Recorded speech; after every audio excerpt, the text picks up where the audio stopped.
Hi everyone, and welcome to my review of the Samyang 18mm 2.8 autofocus lens for Sony E mount. I've always had a soft spot for Samyang, and they've really upped their game lately with their affordable, good quality lenses.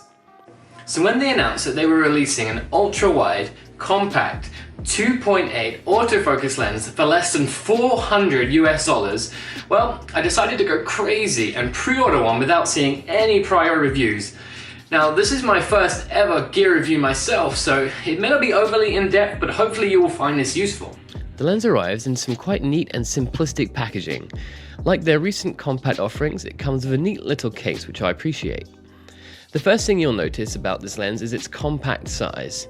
It's very light at only 145 grams and well balanced for the Sony A7 series, so it's perfect for traveling and hiking. Its minimum focus distance is only 25 centimeters, so it's definitely not great for macro work. It has a 58mm front filter thread and a very simplistic design with no buttons or switches. It's made of high quality plastics, but it's not weather sealed, and the build quality is certainly reflective of the cheaper price point. Personally, I tend to shoot in good conditions, and I treat most of my lenses like they're newborn babies, so for me it's not a problem. I've owned other Sony wide-angle lenses before, and they can feel very front-heavy and cumbersome, especially when you're hiking. But it seems like Samyang have got a great grasp on the philosophy of mirrorless cameras, offering great quality products in a small, compact package. Let's talk about the all-important image quality. I have to say that I'm very pleased with the images I've captured with this little thing. This has stayed true to form of Samyang's recent offerings. Nothing mind-blowing, but a really solid performance across the board. Wide open at f2.8, it's very respectable. Very good sharpness in the center, but shows some softness in the corners. Stop down to f4 and below for excellent overall sharpness, although the corners are always lacking, which I guess is to be expected considering the size.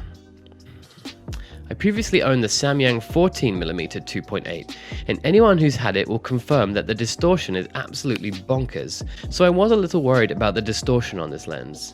I'm pleased to say that whilst there is some barrel distortion present, it's pretty well controlled and is very easy to correct in post. Unsurprisingly, there is some noticeable vignette with such a small lens. It can be quite strong at 2.8 and improve slightly as you stop down, but it never really goes away. Again, this is very easy to correct in post.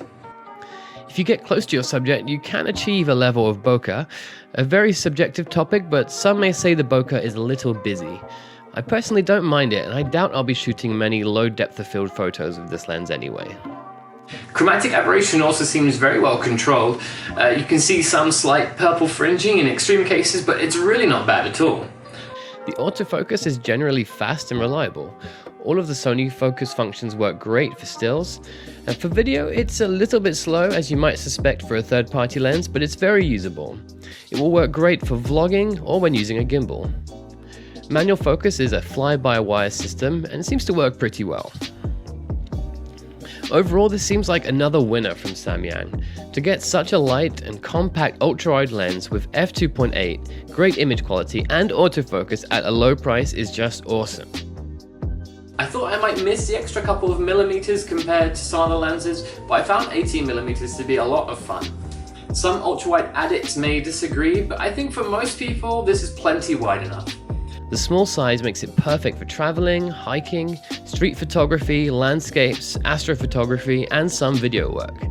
The fact that this is budget friendly means I can see this being very popular indeed. I can highly recommend this lens. I hope that you enjoyed this video and that this was helpful for you. As I mentioned, this is my first ever gear review, so if you have any feedback or if there's anything I missed, please let me know, and maybe I'll make some more. Thanks for watching.